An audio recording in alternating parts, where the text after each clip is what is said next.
Bonjour et bienvenue sur cette nouvelle vidéo. Je voulais déjà vous remercier pour l'accueil que vous avez fait pour mes précédentes vidéos.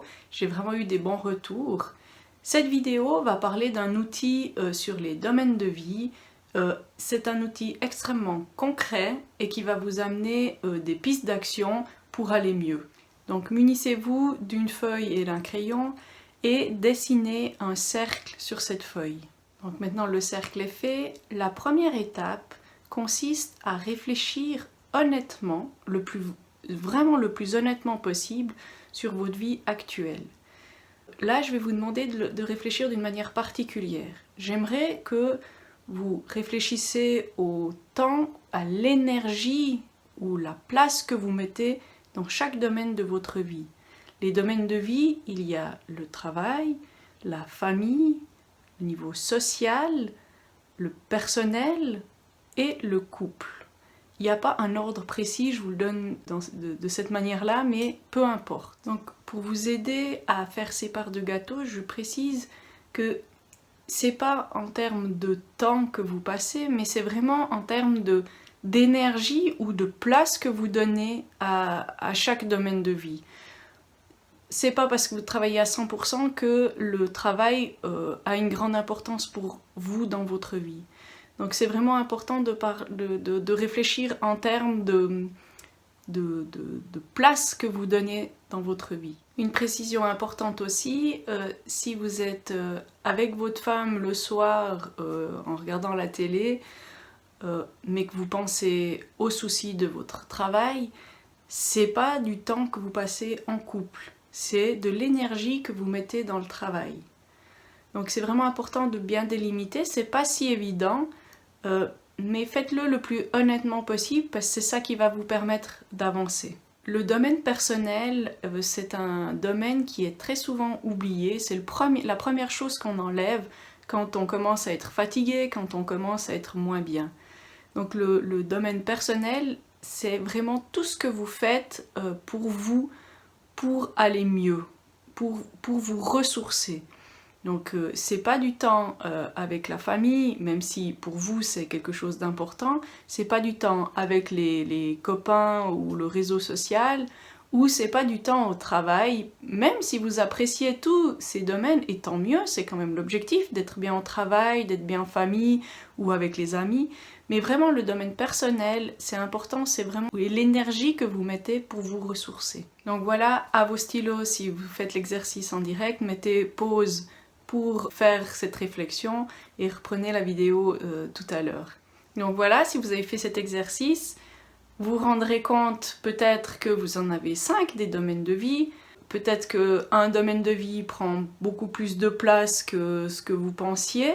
Donc là, c'est vraiment une prise de conscience de actuellement comment vous dépensez votre énergie ou quelle place vous mettez dans votre vie pour chaque domaine de vie. Je vous mets un tableau que je reçois très souvent en entretien. Ici, le travail prend énormément de place et il reste très peu d'énergie pour le reste des domaines de vie. Maintenant, la deuxième étape de cet exercice, vous faites un deuxième cercle et vous allez remplir ce gâteau ou ce fromage avec des parts de gâteau. Idéalement, combien d'énergie pour chaque domaine vous voudriez dépenser ou quelle place vous voudriez donner idéalement dans votre vie pour chaque domaine. Donc c'est important de réfléchir par rapport à vos valeurs. Ça va toucher vos valeurs. Je peux vous faire une vidéo sur les valeurs si ça vous intéresse. Faites-moi signe en commentaire. Ce que l'on vise dans ce deuxième cercle, c'est de trouver un équilibre de vie. Alors ça ne veut pas dire que chaque domaine de vie doit avoir la même importance. C'est vraiment lié à vos rêves, à vos envies, à vos besoins aussi. Et c'est là d'aller chercher honnêtement ce qui vous ferait du bien ou comment vous percevez votre vie. Pour certains, le travail a une place vraiment importante, ça a été valorisé tout au long de leur parcours de vie et c'est ok si ça prend la moitié ou même plus. C'est ok si pour eux c'est leur objectif de vie, c'est les valeurs qu'ils défendent. Donc à vos stylos pour les personnes qui font au fur et à mesure et reprenez après la vidéo. Donc voilà, vous avez vos deux cercles mis côte à côte.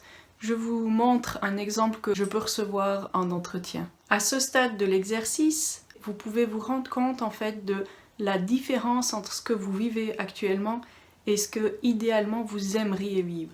Et plus l'écart est grand entre ces deux gâteaux, ces parts de gâteau, plus le mal-être est grand.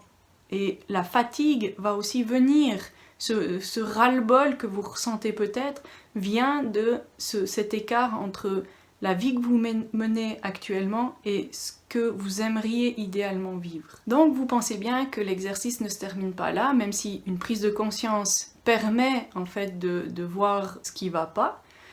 Mais là, c'est d'aller en fait de l'avant et de pouvoir savoir comment faire pour atteindre en fait ce deuxième cercle. Donc je vous invite à prendre ces deux cercles et de comparer les domaines de vie et de noter un plus ou un moins si il doit être augmenté ou diminué, ou même si ça correspond entre actuellement et idéalement, de mettre un égal à côté de vos domaines de vie. Maintenant que vous avez fait la comparaison très concrète, il y a une stratégie que souvent on essaye de faire, c'est quand un domaine de vie prend beaucoup de place, on va essayer de le diminuer. Alors je vous invite à vous dire je vais moins travailler ou je vais moins passer de temps avec mes enfants si c'est le domaine de vie qui prend trop de place. C'est très compliqué. Donc cette stratégie qui intuitivement on va la choisir ne fonctionne vraiment pas bien ou c'est vraiment difficile de se discipliner. Donc moi je vous invite à prendre le problème dans l'autre sens. Vous allez prendre les domaines de vie qui sont à augmenter pour aller mieux. Et pour chaque domaine de vie que vous avez déterminé, vous allez poser une action cette semaine pour augmenter la place de ce domaine. Par exemple, si vous devez prendre du temps pour vous au niveau personnel, cette semaine, vous allez planifier dans votre agenda un temps pour vous. Mais ça veut dire très concrètement quelle action, à quelle heure, comment je vais pouvoir m'organiser pour la faire. Si c'est au niveau famille, vous devez prendre plus de temps, vous avez envie de prendre plus de temps, planifiez dans votre agenda un temps en famille. Alors ça veut dire aller promener avec vos enfants tel soir, le mardi soir, après l'école, je prends ce temps-là. Donc c'est comme un rendez-vous pris dans votre agenda. L'objectif est de reproduire chaque semaine les actions, si elles peuvent être reprises, ou alors de déterminer chaque semaine des actions pour ces domaines de vie à augmenter. Vous allez voir qu'en fait, c'est un vase communicant. Si vous mettez de l'énergie et vous mettez plus d'importance dans les domaines de vie qui, à l'heure actuelle, sont un peu trop petits, vous allez devoir prendre de l'énergie et du temps sur les domaines qui prennent trop de place. Par exemple, si le travail prend beaucoup trop de place dans votre vie et que vous avez défini un rendez-vous avec votre famille ou avec vos amis, c'est plus facile de partir du travail en disant voilà, j'ai rendez-vous, donc je ne peux pas faire des heures supplémentaires. Ou vous ne pouvez pas penser à votre travail ou ruminer à votre travail si vous avez défini que vous passez du temps en famille. Le fait de faire cette étape-là, ça vous donne des actions très concrètes. Je vous remercie de m'avoir suivi jusqu'au bout. Et si vous pensez que cet exercice peut être utile à d'autres personnes, partagez cette vidéo, ça permettra d'aider un maximum de personnes. Et je vous souhaite une bonne suite et à la prochaine vidéo.